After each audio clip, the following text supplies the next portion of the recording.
Good morning. দিনটা ছিল রবিবার। সকাল সকাল ভালো করে স্নান টান করে নিয়ে, রবিবার মানেই আমার সারা সপ্তাহের জামাকাপড় কাচার দিন, জামাকাপড় কেচে সাজুগুজু করে যাচ্ছি হলো আমার বিএড কলেজে।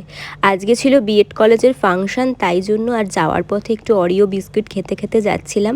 আর তখন তো বেশ ভালোই ঠান্ডা ঠান্ডা ছিল, তো জানলার ধারে বসে ভিউ এনজয় করতে করতে চলে এসেছি কলেজে।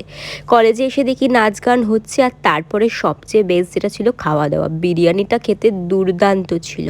তারপরে আবার হলো নাচ, আর সবার শেষে যে নাটকটা হয়েছিল, নাটকটা পুরো সবার মন ছুঁয়ে নিয়েছে। আমাদের প্রায় সবাই কেঁদে দিয়েছিলাম।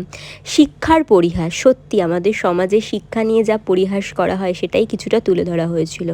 বাড়ি এসে ফ্রেশ হয়ে পুজো দিয়ে দিলাম, মানে সন্ধ্যাটা দিয়ে দিলাম। তারপর নিচে চলে গেলাম, খুব মাথা ধরেছিল, একটু কফি বানাচ্ছিলাম আর রাতে ডিনারটা বানালাম। তো এভাবেই দিনটা কাটলো। দেখা হবে নেক্সট শর্টসে। তো